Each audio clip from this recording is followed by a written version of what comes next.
안녕하세요. 춘천 한마음교회 홍여진입니다. 저는 모든 일에 있어서 제가 제일 잘 나가야지만 직성이 풀렸던 사람인데요. 사람에게 인정을 받고 싶어 주변 사람을 누르면서까지 최고가 되려고 했던 제가 부활하신 예수님을 만나 사람이 아닌 하나님께 인정받는 자가 된 간증을 하려고 합니다. 저는 딸 셋 중 장녀로 태어났어요. 친가 쪽에서는 장녀 중에서도 장녀였기에 어른들로부터 많은 사랑을 받고 자랐습니다. 그래서 어려서부터 제가 갖고 싶은 거 다 갖고, 먹고 싶은 거 다 먹고, 하고 싶은 거 다 하고 살았어요. 어머니께선 자녀 교육에 욕심이 많으셨는데요. 유치원 때부터 초등학교 언니, 오빠들이 배우는 학습지를 배우기도 하고, 초등학교를 입학하고서는 논술, 미술, 무용, 영어, 피아노, 컴퓨터, 바이올린, 동화공연 등을 배우기도 했어요. 이렇게 많은 것을 배우면서도 전혀 힘들지 않았어요. 오히려 욕심이 생겼습니다. 그래서 뭘 해도 남을 이기고 싶은 승부욕으로 학급에선 회장, 부회장을 하고 제가 관심 있는 분야의 대회를 다 참여하여 상을 휩쓸어 오기도 했어요. 초등학교의 꽃은 학예잖아요. 저는 무조건 주인공 역할을 해야만 했어요. 한 번은 학예 때 영어로 된 연극을 했는데 주제는 신데렐라를 사랑한 슈렉이었어요. 주인공은 물론 슈렉이었죠. 그런데 제가 못생긴 슈렉의 역할을 맡을 순 없잖아요.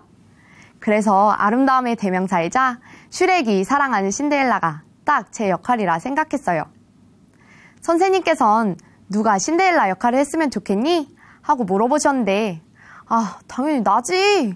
한 생각에 내심 기대를 하고 있었어요. 그런데 한 친구가 손을 들고 저를 지목하는 거예요. 당연히 내가 신데렐라 역할을 할 것이란 생각에 겉으론 티를 내지 않았지만 속으론 쾌재를 불렀어요. 그런데 선생님께서 여진이는 이거 외에도 하는 게 많잖아. 그러니까 이 역할은 다른 친구들에게 양보하자 하시는 거예요. 그날로 저는 일기장에 참을 수 없는 분노를 편지를 쓰듯 써서 선생님을 매일 당황하게 만들었어요. 결국 선생님께서는 저에게 슈렉 다음으로 비중이 높은 오프닝과 엔딩 역할을 주셨고 학예 때 가장 많은 역할을 맡아 부모님의 자랑이 되곤 했습니다.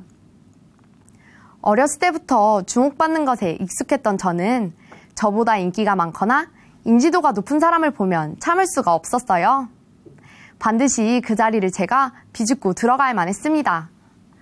한 번은 학교에서 친구들에게 인기가 좀 있다가는 친구가 있었어요. 학기 초에 의도해서 친해진 것은 아니었는데 쉬는 시간 내내 붙어 있다 보니 누가 봐도 우리는 제일 친한 친구가 되어 있었어요. 그런데 사람들이 매번 그 친구에게는 예쁘다 예쁘다 하면서 저에게는 못생겨가지고 라고 하는 거예요. 거기에다 제가 좋아하는 남자애까지 우리 애기 하니까 아니 내가 걔보다 못한 게 뭐가 있어? 한 생각에 저보다 인기가 많다는 이유 하나로 친구들을 동원해 그 친구를 왕따시켰어요. 저는 초등학교 때부터 교회를 다녔었는데요. 이런 저의 열정과 드러나고 싶은 마음은 신앙적인 면에서도 마찬가지였어요. 대학에 들어와서는 내가 다니는 학교에도 자은교회를 세워야겠다는 생각에 만나는 친구마다 복음을 전했어요. 하나님께서는 이런 저에게 충성된 영혼을 보내주셨고 한두 사람이 모여 자은교회가 세워지게 되었어요. 그리고 교회의 본질은 사람을 키우는 것이라는 하나님의 말씀에 순종해 매주 한 요일을 정해 말씀을 나누고 같이 기도를 하며 과에 있는 친구들을 한 명씩 데리고 와 복음을 전하기도 했어요. 예배를 드릴 장소가 없어도 앉을 수 있는 자리라면 모든 곳이 예배의 장소로 쓰이기도 했습니다. 그런데 다른 학교 자은교회를 보면서 제 마음에 욕심이 생기기 시작했어요. 다른 자은교회는 사람이 많아 동아리도 세우는데 그에 비해 우리 자은교회는 사람이 없으니 승부욕이 생겼어요. 무조건 저 자은교회보다 우리 자은교회가 더 잘나야 돼 하는 생각에 하루도 빠짐없이 아이들을 달달 볶기 시작했어요. 매일 아이들을 불러다가 말씀 교제를 하였고 간증을 쓰도록 했어요. 그리고 제 생각대로 아이들이 따라오지 않으면 나 지금 기분 안 좋으니까 건들지 마 하는 표정으로 기분 나쁜 티를 팍팍 내며 직설적으로 말을 하곤 했습니다. 또 자은교회를 참석시키려는 목적으로 아이들과 함께 밖으로 나가 노방전도를 하기도 하고 밥을 사주면서까지 복음을 전하기도 했는데요. 그게 잘 될 리가 없잖아요. 결국 작은 교회에 대한 욕심으로 마음은 점점 힘들어져만 갔고 작은 교회를 하고 싶지 않다는 생각까지 하게 되었어요. 제 마음이 이렇다 보니 작은 교회가 잘 될 리가 없었어요. 무너져가는 작은 교회를 보면서 저 나름대로 노력을 해보았지만 복음을 전해도 아이들은 변하지 않고 계속 원점 주변만 돌고 있으니 그 답을 알 수가 없었어요. 분명 부활하신 예수님을 만나면 사람이 변화되는 것은 당연한 것인데 아무리 복음을 전해도 아이들은 변하지 않으니 정말로 의문이 되었어요.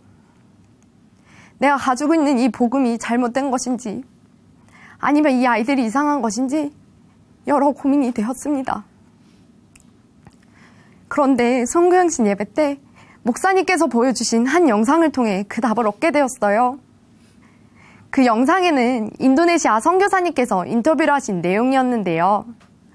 선교사님께서는 인도네시아에 어떻게 교회가 세워질 수 있었는지에 대해 말씀해 주시면서 부활의 주 앞에 굴복된 자만이 굴복된 사람을 재생산시킬 수 있다는 말씀을 하셨어요.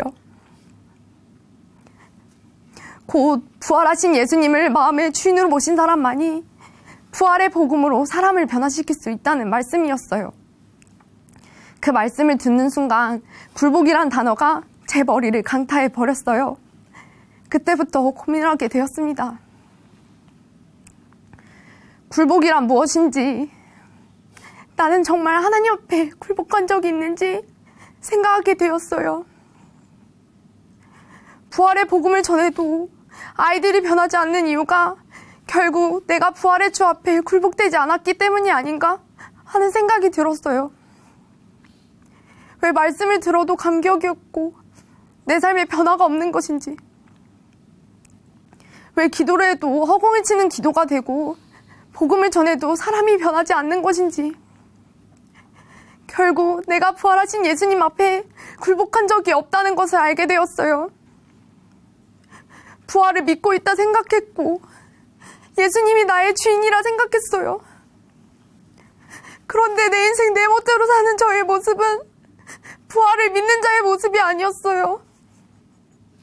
예수님의 부활을 알고만 있었지 예수님의 부활이 저와 아무런 상관이 없었습니다. 그런데 부활은 이 세상에서 가장 큰 사건이었고 예수님을 하나님으로 믿을 수 있는 결정적인 증거였어요. 예수님이 부활하시지 않았더라면 절대로 나의 주인이 될 수가 없는 것이었어요.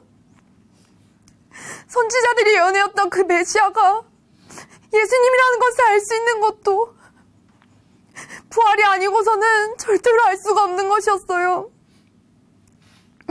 십자가에서 죽으시고 부활하신 분만이 성경에 예언된 메시아였고 전능하신 하나님이었습니다. 저는 내 인생 내가 살고 내 멋대로 모든 것을 해야지만 제일 잘 나가는 삶을 살 수 있을 것이라 생각했어요. 그래서 내 마음에서 하나님을 밀어버리고 그 자리에 제가 올라가 내가 왕이 되어 왕노릇하고 있었습니다. 하나님보다 높아지려 했고 지극히 높은 자와 비기려고 했어요. 이런 저의 모습은 전능하신 하나님보다 높아지려 했던 마귀의 모습과 같았고 하나님을 마음에서 버린 악랄하고도 교만한 자였습니다. 그런데 하나님의 형상대로 만들어진 피조물인 나를 위해 하나님께서 사람으로 이 땅에 직접 오셨어요. 하나님을 마음에 두기 싫어한 이제 때문에 내가 죽었는데 하나님께서 사람으로 오셔서 대신 죽으신 것이었어요. 부활을 통해 예수님이 하나님이시고 그분이 정말 살아계신다는 것을 보여주셨는데도 불구하고 여전히 예수님을 믿지 않는 죄, 이 죄야말로 전능하신 하나님을 배척한 것에 모자라 예수님마저 배척한 악랄하고도 악랄한 죄였습니다. 예수님이 죽으시고 부활하신 것이 결국 죄로 인해 죽을 수밖에 없던 나의 주인이 되시기 위한 것이었어요. 부활을 아는 것과 믿는 것은 다른 것이었습니다. 저는 그동안 부활을 지식으로만 아는 것에 그쳤어요. 그래서 내가 제일 높아지려 했고 내가 가장 최고가 되려고 했어요. 그런데 부활을 믿는다는 것은 부활하신 예수님을 마음의 주인으로 모셔드리는 것이었습니다. 저는 그래도 제가 교회를 다니면서 교회에서 하는 일이라면 정말 열심히 했기에 하나님 앞에서만큼은 괜찮은 사람이라 생각했어요. 그리고 이런 저의 모습을 하나님께서는 알아주시지 않을까 하는 마음이 있었어요. 근데 정작 제 마음 중심은 아니었어요. 겉으로는 하나님의 일을 한다고는 하지만 제가 드러나고 싶은 마음뿐이었어요. 이것을 통해 세상에서도 인정받고 싶었고 교회에서도 사람들로부터 인정받고 싶었어요. 결국 저는 지옥에 가야 마땅한 자였고 하나님 앞에서는 누구보다도 교만한 자였습니다. 거룩한 척, 낮은 자인 척하면서 마음에서는 내가 주인 되어 최고가 되려 하고 있었어요. 하나님의 일을 하면서도 하나님의 영광이 아닌 나의 영광을 드러내려 했고 주변으로부터 인정을 받고 싶었어요. 그리고 그 누구보다도 내가 제일 잘 나간다는 것을 모든 사람에게 보여주고 싶었어요. 그런데 이런 저의 중심은 하나님의 영광을 위해 일한 낮은 자의 모습이 아닌 예수님의 주인 자리까지 탐내며 그분을 짓밟고 올라서려 했던 악하고도 교만한 자였습니다.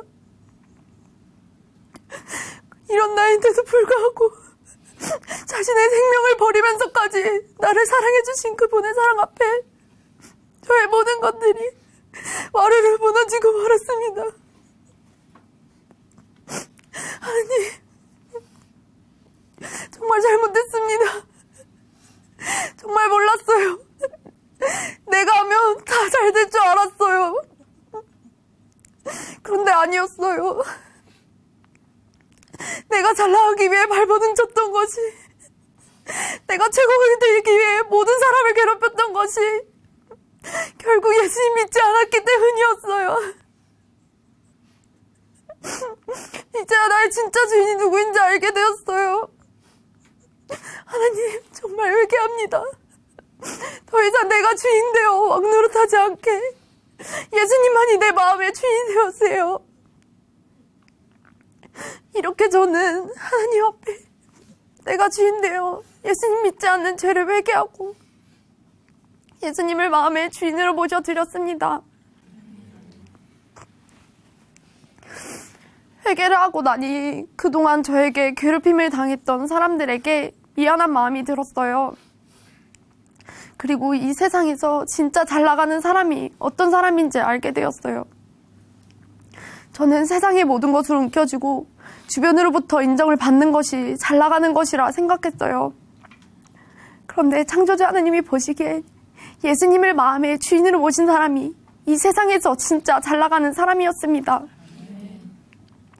예수님을 마음의 주인으로 모셔드리고 보니 복음으로 세워진 공동체가 보이기 시작했어요. 한 번은 교회에서 중고등부 수련회가 있었는데요. 그날 저는 화장실을 돌아다니며 휴지를 치우고 있었어요. 그런데 저와 어렸을 때부터 같이 자라온 친구가 교사를 하고 있는 거예요. 전 같았으면 뭐 이런 경우가 다 있어? 그래, 너 신앙심 좋다. 넌 교사나 하세요. 난 휴지나 치울 테니. 라며 그 친구를 판단 정죄했을 텐데 내가 휴지를 치우는 것이 예수님을 위해서 하는 것이라 생각하니 마음이 기뻤어요.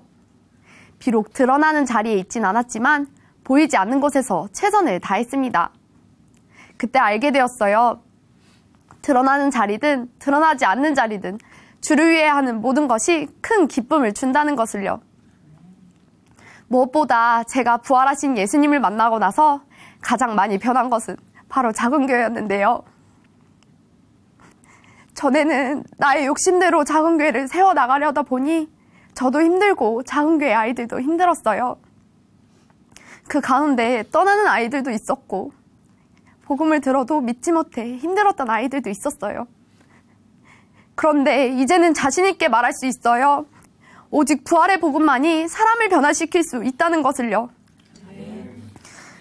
지금 우리 작은교회에는 4명의 인원이 모여 예배를 드리고 있는데요.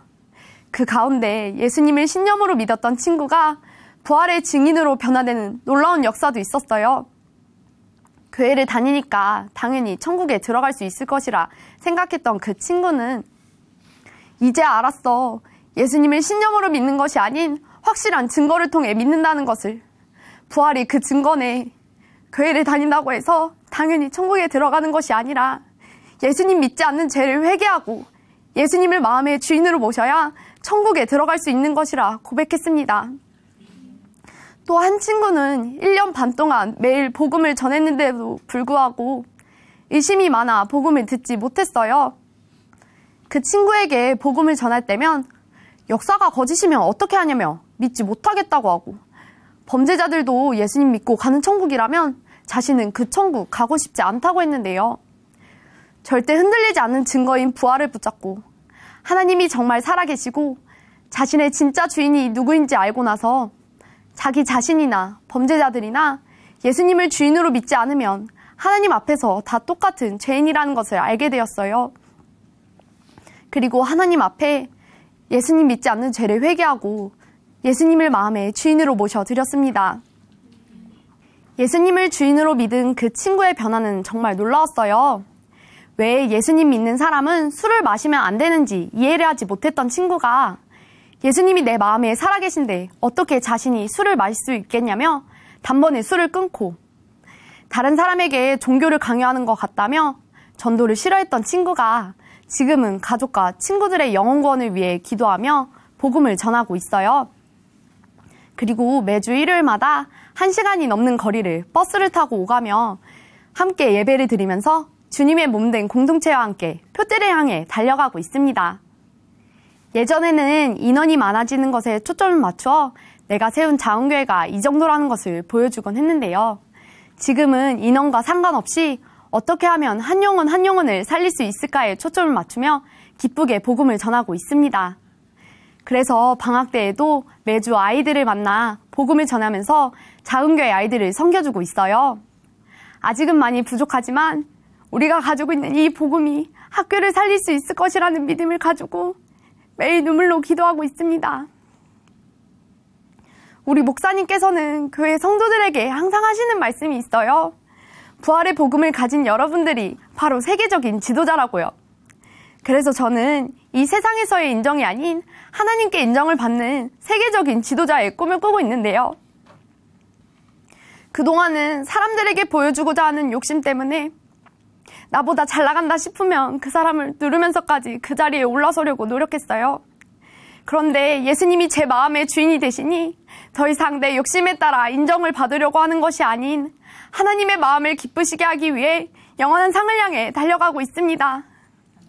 내가 세상에 드러나지 않아도 낮은 나를 높여주시고 인정해주시는 전능하신 하나님이 나와 함께 하시기에 저는 오늘도 주를 위해 최선의 삶을 살겠습니다. 감사합니다.